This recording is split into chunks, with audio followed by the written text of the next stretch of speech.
Thank you, Sarah, for that introduction. Thank you. That was a really powerful introduction and really thought-provoking as well, with some of those statistics in there. And thank you all for being here. I should say thank you for letting me gate crash your conference. You were here anyway. It's me that's come along, but it is really good to come and join you on day 2. And I hear you had a really good day yesterday, and I hope today is just as good as that. As you've heard today, Lord Darcy has published his independent report on the state of our NHS. It is an incredibly comprehensive analysis. Some of you will have seen it. There's copies available. Please read it. It is a raw and honest assessment. That's what we asked for. And that's why I wanted to come here to the King's Fund, home to many of our country's leading healthcare experts, because your contributions are going to be vital as we get this precious institution back on its feet and build an NHS that is truly fit for the future. And look, our starting point couldn't be further from that goal. Public satisfaction in the NHS has fallen from an all-time high when the last Labour government left office to an all-time low today. Think of the impact that has on the staff who put in so much day in, day out, knowing that confidence is at an all-time low. And that's because, as everybody in the country knows, the last government broke the NHS. Until this morning, we didn't know the full scale of the damage, which is laid bare in the report. Even Lord Darcy, with all his years of experience, is shocked by what is discovered. It is unforgivable. And people have every right to be angry. Not just because the NHS is so personal to all of us, or because when people can't get the care they need, they're off work sick, with huge cost to our economy. It's because some of these failings are literally life and death. Take the waiting times in A&E. More than 100,000 infants waited more than 6 hours last year. And nearly 1/10 of all patients are now waiting for 12 hours or more.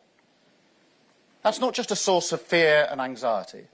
It's leading to thousands of avoidable deaths. And that phrase, avoidable deaths, should always be chilling. That's people's loved ones who could have been saved. Doctors and nurses whose whole vocation is to save them, hampered from doing so. It's devastating, heartbreaking, infuriating. And that's just scratching the surface. High-risk heart attack patients waiting too long for urgent treatment.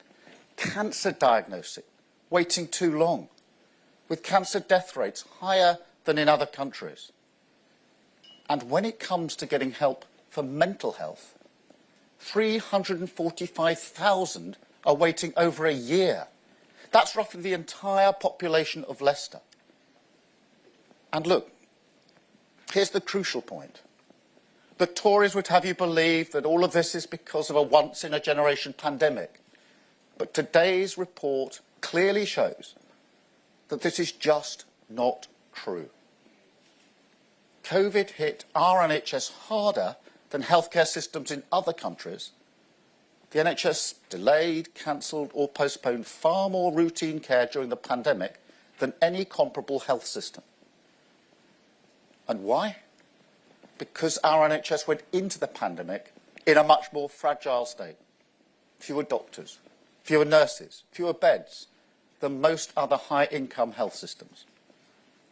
And let's be really clear about what caused that. That ideologically driven top-down reorganisation of 2012 from the former Health Secretary Andrew Lansley, hopelessly misconceived, cost a fortune, and then all had to be reversed. It's what Lord Darcy describes as a calamity without international precedent, a scorched earth approach to health reform, the effects of which are still being felt today.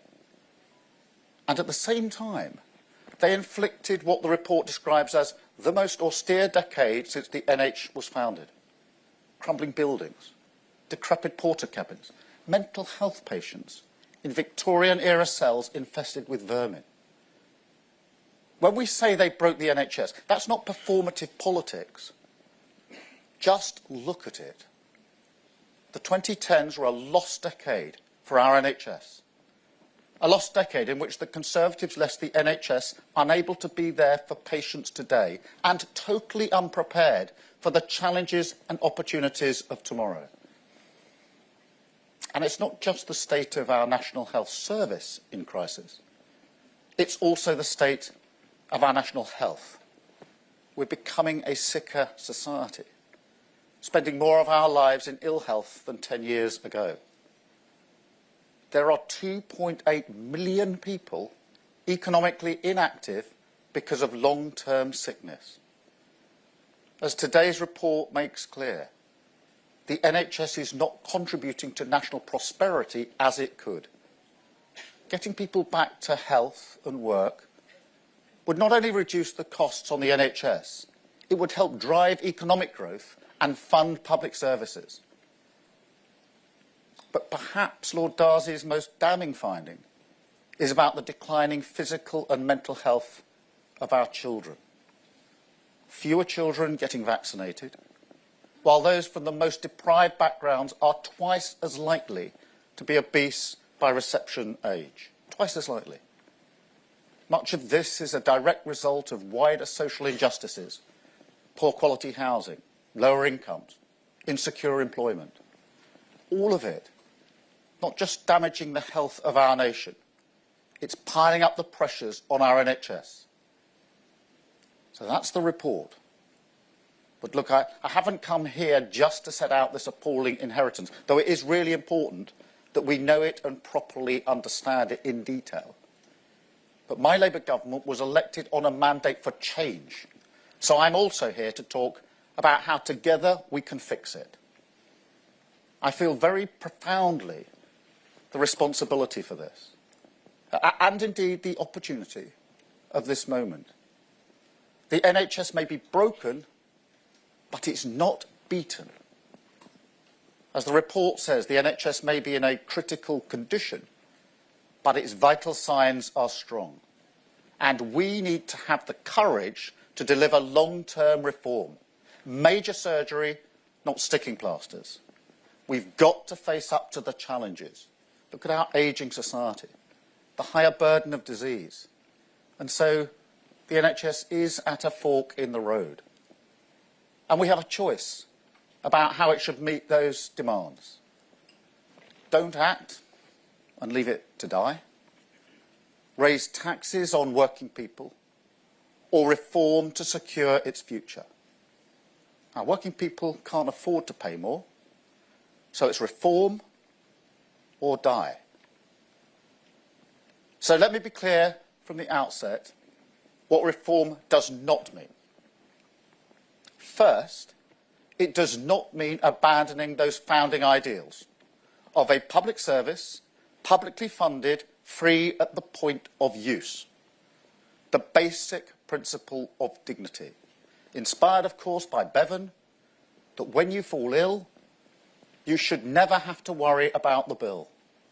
That is as true today as when the NHS was founded 76 years ago. And I believe in that very deeply. As some of you will know, my mum and my sister both worked in the NHS. My wife works in the NHS. And the NHS cared for my mum throughout what was a very long illness. So the NHS runs through my family like a stick of rock. But you know, this isn't just about emotion. It's about hard facts too. The NHS is uniquely placed for the opportunities of big data and predictive and preventative medicine. So the problem isn't that the NHS is the wrong model.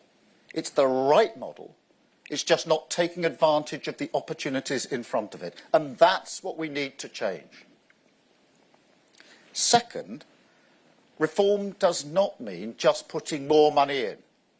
Now, of course, even in difficult financial circumstances, a Labour government will always make the investment in our NHS that is needed, always. but we have to fix the plumbing before turning on the taps. So hear me when I say this. No more money without reform. I'm not prepared to see even more of your money spent on agency staff who cost £5,000 a shift, on appointment letters which arrive after the appointment, or on paying for people to be stuck in hospital just because they can't get the care they need in the community. And tonight there'll be 12,000 patients in that very position. That's enough to fill 28 hospitals. So we can't go on like this. As Lord Darcy has said, NHS staff are working harder than ever, but productivity has fallen because patients can't be discharged. Clinicians are spending their time trying to find beds rather than treating more patients. That isn't just solved by more money, it's solved by reform. And third, reform does not mean trying to fix everything from Whitehall. It really doesn't.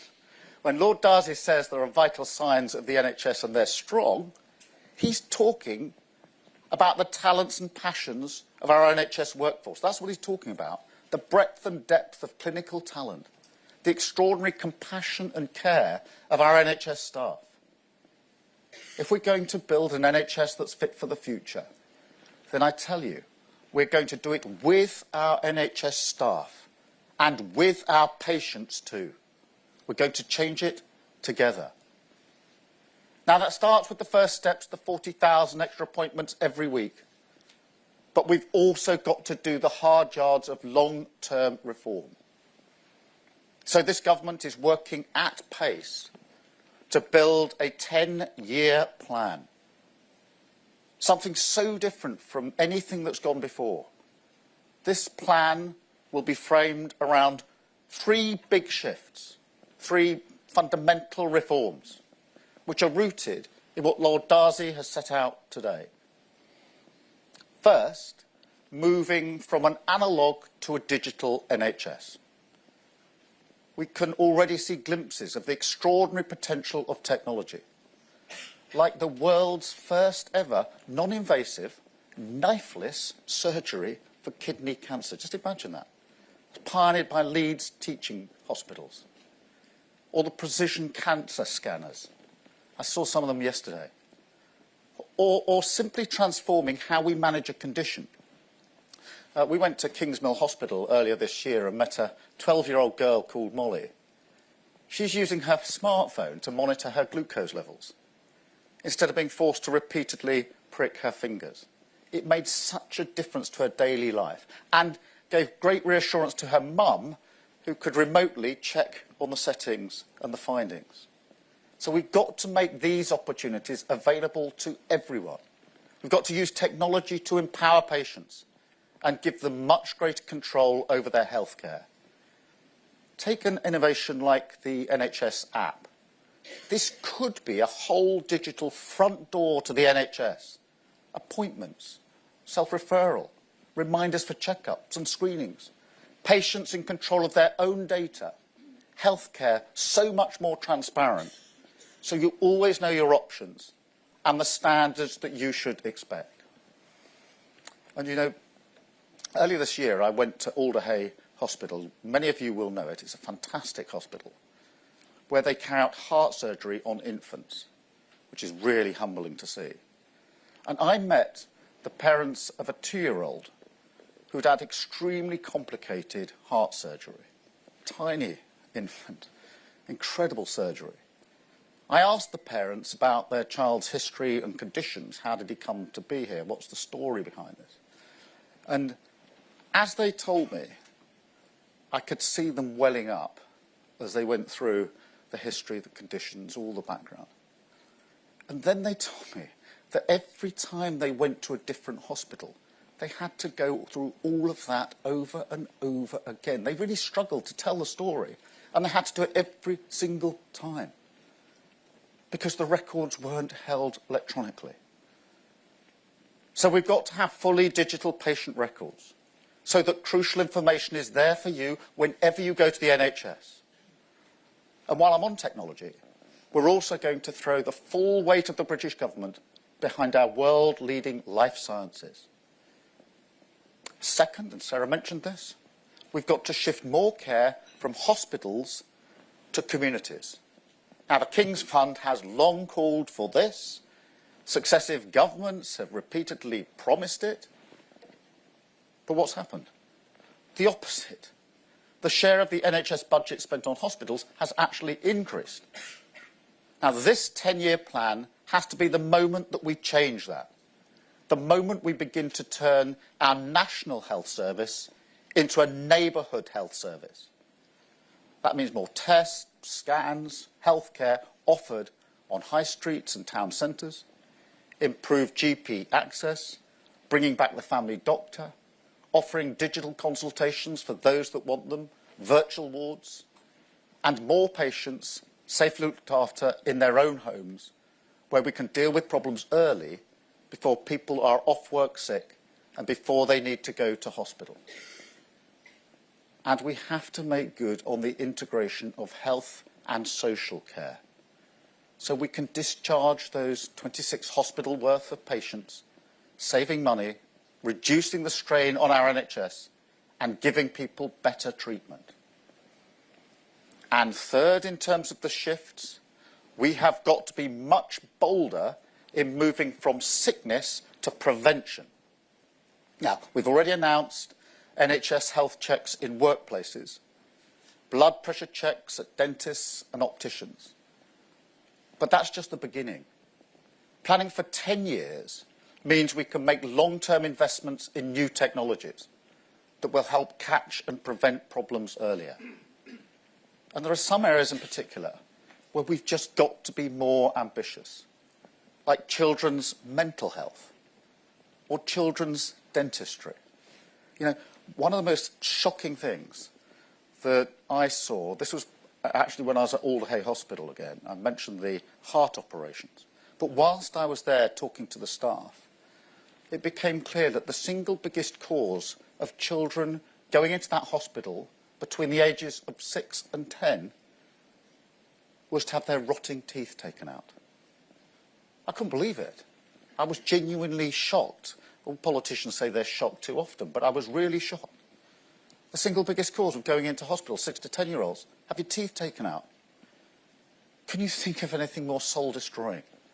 For the children, what a price to pay. For that brilliant NHS team, who want to use their talents to save lives, spending their time taking out rotting teeth. Something that could so easily have been prevented. And look, I know some prevention measures will be controversial, but I'm prepared to be bold even in the face of loud opposition. So no, some of our changes won't be universally popular. We know that. But I will do the right thing for our NHS, our economy, and our children. Now, the task before us is the work of our generation. We've already hit the ground running, negotiating an end to the strikes, which the Tories refused to do, strikes which were costing us a fortune. And we inherited 1,000 trainee GPs who were set to graduate into unemployment. Instead, we've hired them. But only fundamental reform and a plan for the long term can turn around the NHS and build a healthy society. Now, it won't be easy, it won't be quick. It will take a 10-year plan, not just the work of one Parliament, but I know we can do it, because we've done reform before. The last Labour government reformed the NHS to deliver better outcomes for patients and better value for taxpayers. Conservative governments then undid that good work, which only goes to prove once again that only a Labour government can reform the NHS. And my Labour government has a huge mandate for change. We're mission-driven. And I think the themes of this conference today are fitting for this moment. Challenge, change, and hope. Because the challenge is clear before us. The change could amount to the biggest reimagining of the NHS since its birth. And the hope, Well, that's what's really exciting and galvanising about this moment. Because if we get this right, people can look back and say, this was the generation that took the NHS from the worst crisis in its history, got it back on its feet, and made it fit for the future. Thank you very much for listening.